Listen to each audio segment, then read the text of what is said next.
Hello friends, welcome to spicy food lower. இன்றைக்கி நம்மளோட சேனலில் சிக்கன் கூட பன்னீர் சேர்த்து சூப்பரான கிரேவி ரெசிபி பார்க்க போகிறோங்க. சிக்கன் பன்னீர் கிரேவி. வாங்க, இந்த சுவையான டிஷ் பார்த்திங்கன்னா நம்ம சாதத்துக்கு, சப்பாத்திக்கு, இட்லி, தோசை எல்லாத்துக்குமே ரொம்பவே சூப்பராக இருக்குங்க. வாங்க சிக்கன் பன்னீர் கறி எப்படி செய்கிறதுன்னு பார்க்கலாம்.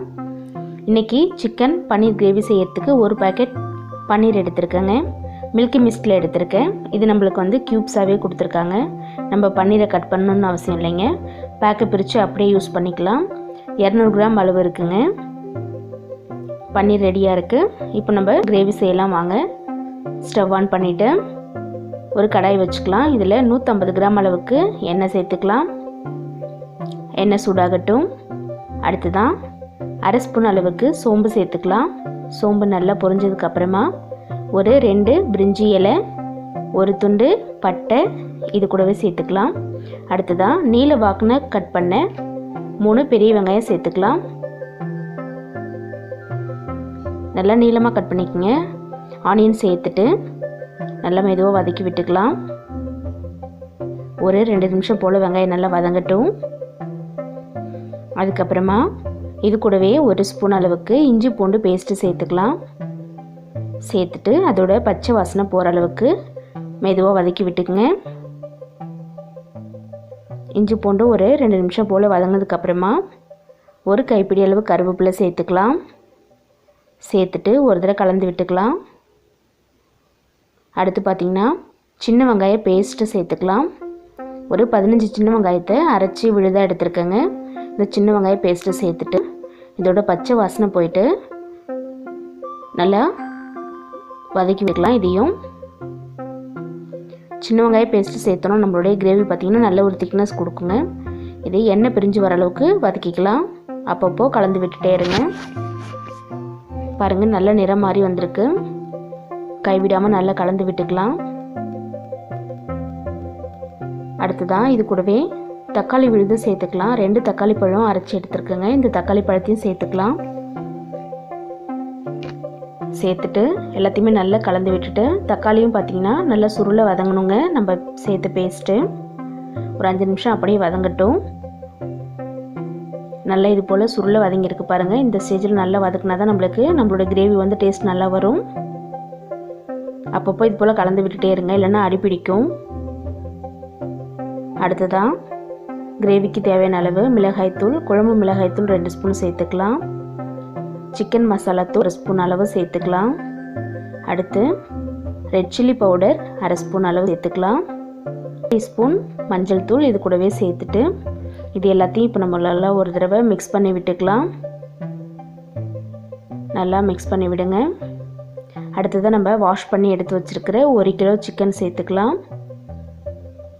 சிக்கன் சேர்த்துட்டு இந்த மசாலாவோட நல்லா ஒரு தடவை நம்ம வதக்கி விட்டுக்கலாம். சிக்கனும் நல்லா வதங்கணும்.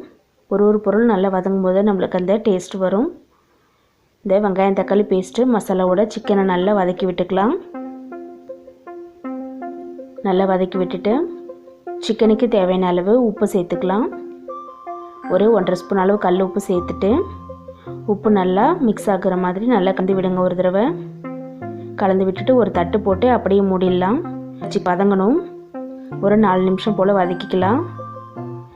பாருங்கள், நம்ம தண்ணி எதுவுமே சேர்க்கலை. சிக்கன் நல்லா வதங்கி அந்த தண்ணியும் பிரிஞ்சிருக்கு, எண்ணெயும் நல்லா பிரிஞ்சு வந்திருக்கு பாருங்கள்.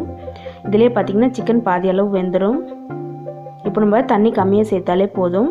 நல்லா கலந்து விட்டுட்டு ஒரு கிளாஸ் அளவு தண்ணி சேர்த்துருக்கேங்க. 1 கிளாஸ் அளவு தண்ணி சேர்த்துட்டு நம்ம இப்போ கிரேவியை கொதிக்க விட்டுடலாம். இன்னும் கொஞ்சம் கொதித்து சிக்கன் நல்லா வேகணும். தண்ணி அதிகமாக சேர்க்க தேவையில்லை.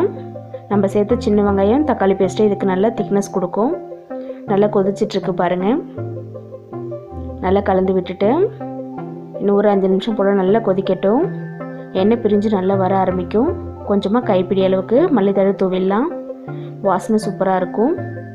பாருங்கள், லைட்டாக எண்ணெய் பிரிஞ்சு வர ஆரம்பிச்சிருக்கு. நல்லா ஒரு தடவை கலந்து விட்டுடலாம். அப்பப்போ கலந்து விடுங்க, இல்லைன்னா அடிப்பிடிக்கும். கலந்து விட்டுட்டு இன்னும் ஒரு 2 நிமிஷம் போல் இருக்கட்டும்.